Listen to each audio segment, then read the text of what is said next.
She's been with me for a long time.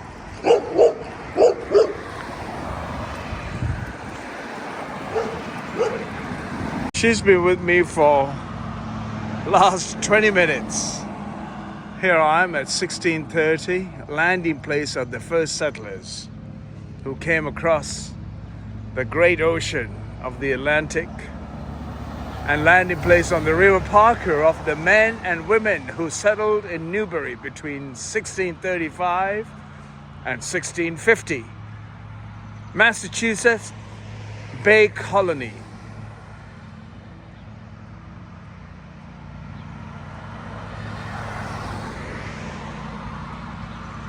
Tercentenary Commission.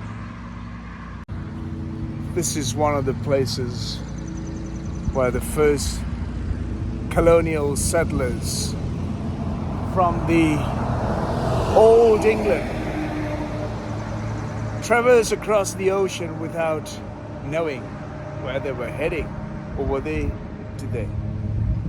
They landed here, just off the Parker River, further south, and settled with their women and men and started what we know today as United States of America, the Commonwealth, the great British Commonwealth from the old past. And she has been with me for the last 20 minutes. What a beautiful company, right? Isn't it? There we are. What a beautiful company. And she is with me for a wonderful reason. So, here we go.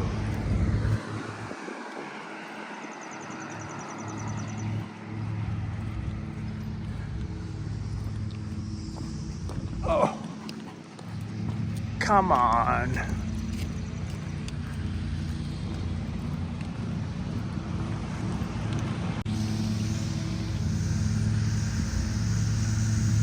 Meeting house just over there.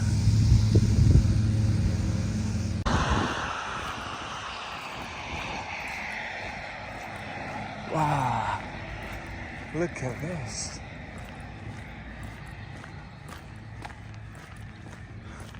She's coming with me. He's coming with me. What are you doing? Salt marsh, just here. He's giving me a real hard time actually, because he's crossing on the road and all over the place. The drivers are thinking it's mine. Wow. Shellfish area. That's the Pier 1, Pier 2.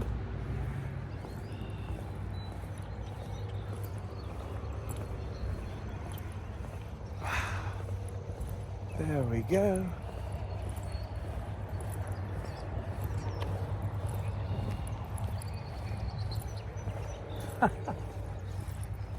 Look at this. What?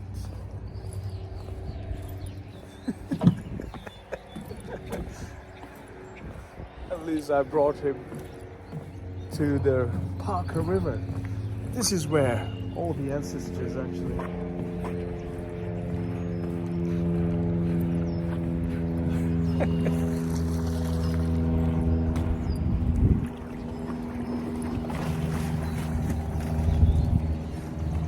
You're not going to shake on me.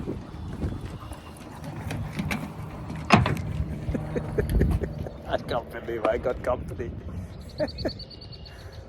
Oh my goodness. What are you doing?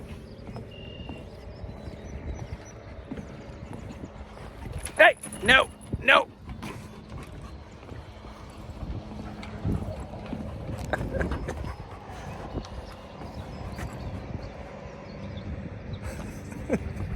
Amazing, right? Probably one of my old ancestors. How beautiful. How beautiful. Parker River here in Massachusetts.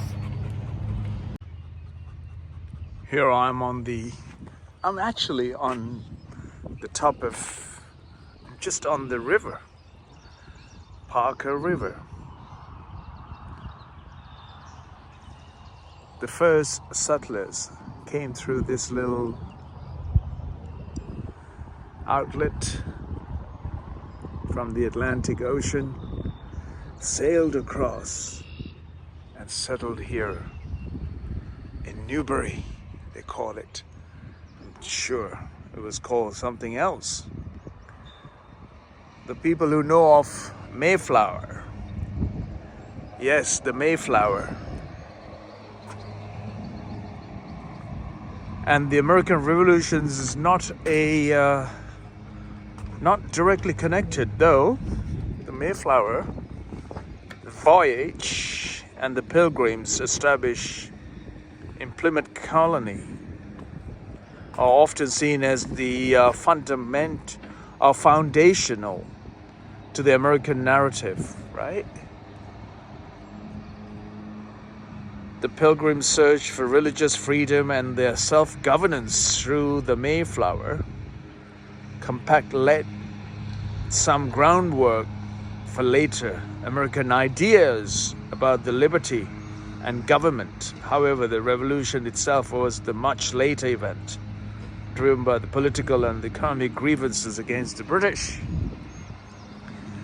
Yes, the British rule there. To expand a little bit more, just looking out, right? The American Revolution was sort of was a period of political and military upheaval in the late 18th century, where the 13 British colonies in the North America declared the independence and fought for it. A great big step in looking for freedom and liberty. The revolution was a driven combination of factors that includes taxation without representation, right? Restricted trade laws and disputes over land and rights. The revolution culminated in American Revolution War 1775 to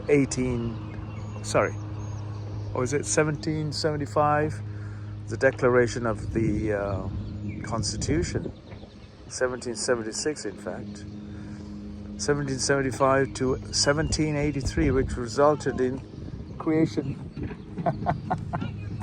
No, it's... Wow. As a couple just turned just now, there was a wonderful young lady. I saw you walking with your German Shepard. Where is he? I said, that's not my dog. I said, I did see you. I saw you on the road with the dog. I thought it was yours. And so I gave a good rundown of the whole experience I had with the dog. And yeah. So we had about 10-15 minutes conversation with it, and I said the dog had a nice little bath in the Parker's River, and she said, yeah, I did see you. I thought it was your dog. It was well disciplined without the leash, and she thought I was a local resident.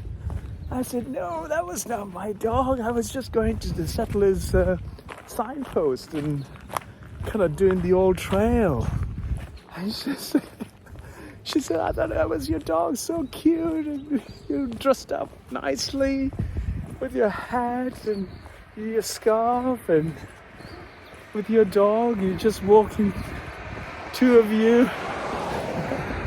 And they're all absolutely friendly folks. They're probably thinking, who's this joker? Turned up in Newbury. And here I am. And the flowers are blossoming. And anyway, so that wonderful lady was saying, it's so wonderful to meet you. And I said, so am I. So wonderful. These small gestures that you can do with dog. I look up to the dog, making sure that he never jumped on the road, and I flagged the cars down. And the cars probably thought, the drivers probably thought it was my dog. Who's this lunatic taking a dog without the leash on the main street who doesn't behave according to my wording? But the dog, anyway, so I explained to her when the owners or the neighbors turned up, and explained to me that the dog does it all the time. And the dog looked twice back at me and said, are you not jumping back on this truck to get back with me since I'm leaving you? Such a sensible, so emotional creatures, aren't they? These wonderful dogs. I don't want to own a dog only because I don't want to enslave or capture freedom of life. Not even a dog, not even a cat, for my own pleasures.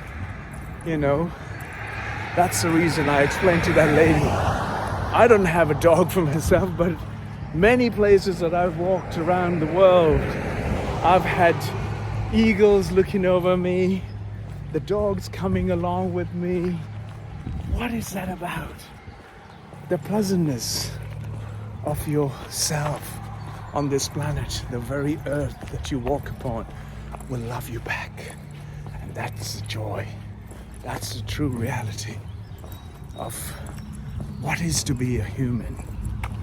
Yes, it is not, oh, I'm just a human. No, to be a human, it's the greatest privilege or greatest joy that we can do so much once we are responsible and conscious. Even if situations alter us surrounding, we must not change our interior feeling and our conscious nature. Yes, that's what I want to share here.